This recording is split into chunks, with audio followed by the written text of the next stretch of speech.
Hi everyone, welcome back to Mom's SST Shiksha. Today's chapter, Rise of Nationalism in Europe. So here's a summary of the chapter. The rise of nationalism in Europe explains how the idea of nationalism grew in the 19th century after the French Revolution, which promoted liberty, equality, and fraternity. People began to see themselves as citizens of a nation rather than subjects of a king. Napoleon spread these ideas across Europe, leading to both reforms and resistance. Many regions like Germany and Italy were divided into small states but later worked towards unification. Revolutions in 1830 and 1848 strengthened demands for constitutional government and national unity. Finally, the unification of Italy and Germany showed the success of the nationalist movements in Europe. Two questions on this page. First one, describe the series of 4 prints, which starts on page 3 and continues to page 4. And the second question, what is a nation state, on page 4. Do not forget to study the glossary listed. Now here we have our first board question for the chapter. What was the first clear expression of nationalism? Or what measures did the French Revolution introduce to instill a sense of collective identity? Or major outcomes of the French Revolution. As you can see, I have marked it point-wise. Kindly copy it or mark it the same way.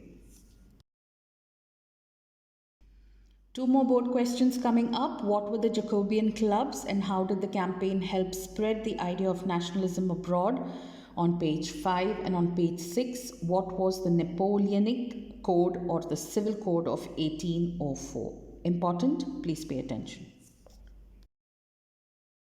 Why were there no nation states before the 18th century in Europe? On page 8, as you can see, there are 4 points. I have marked them. Kindly do the same. And the next question is, the Habsburg Empire that ruled over Austria-Hungary was a patchwork of many different regions and people. Explain. This too is on page 8. Kindly mark as shown. We have some very important dates in the blue box in your textbook.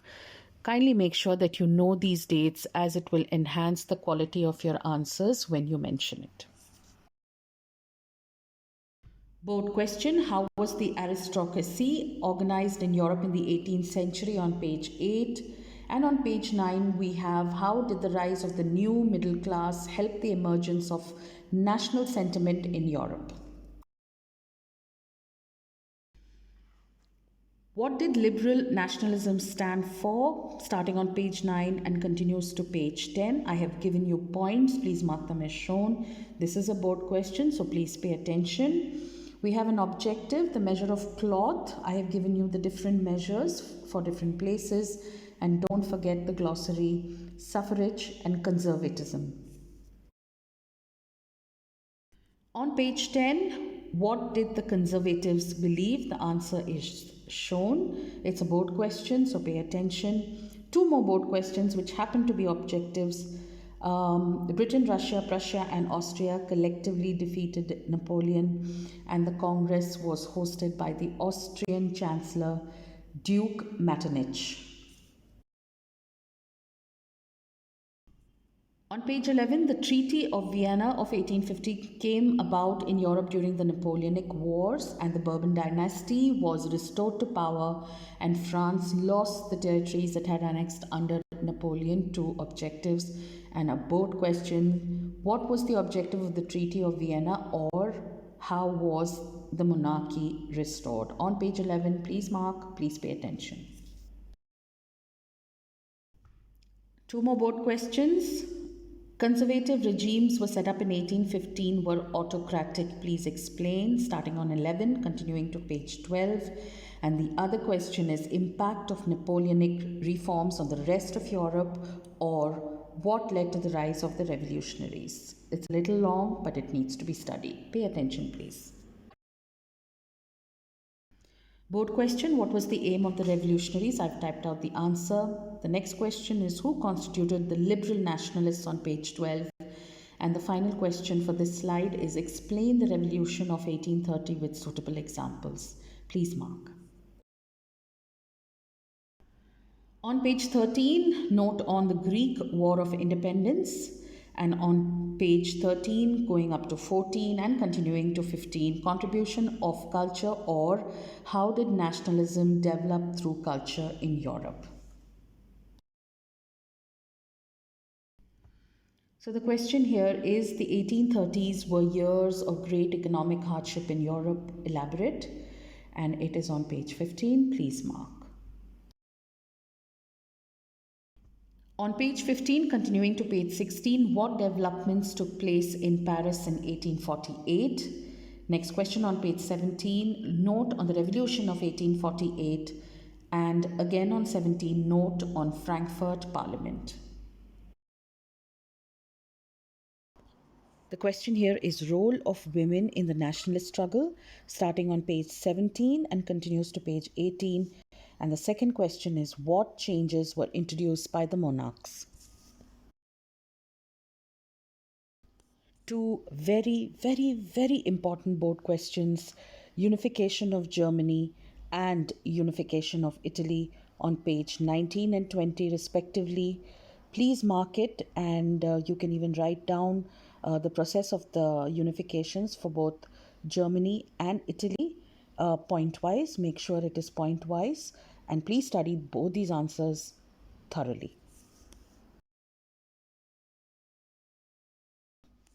How was the history of nationalism in Britain unlike the rest of the world, on page 22? Please mark it as shown. There's a bit of an introduction, so you need to write that before you proceed to mark the rest of the answer.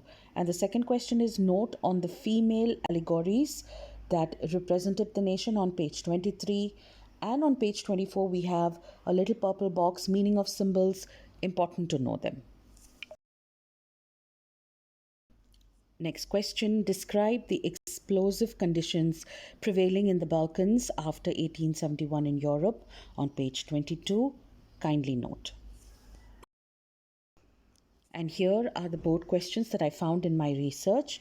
In case you have found questions other than these, please add them to your question bank, because it will be very handy when you are closer to the board exams and for your final revision. As you can see, the process of unification of Germany has been repeated every year from 2018 to 22. It is one of the most important questions of this chapter. So please make note and pay extra attention to these questions. And as always, history's favorite board images. These are the important ones that have been appearing in the board exams over the last few years. Please make note of these. Of course, all of the images in the textbook of the respective lessons are important, but these seem to be repeated, so pay extra attention to these images. And now a final word. Please make sure you attempt all the question answers that appear at the end of the chapter in your textbook. Practice your MCQs, assertion reasoning, and also do not forget to pay attention to all of the images in the chapter and extra attention to those images that have appeared in the board exams. Beta, if this video has been helpful, please share it with your friends and whoever needs it for one quick final revision before the board exams. Hope you are studying well. Hope you are taking care of yourself. That's all from me today. Take care. Happy studying.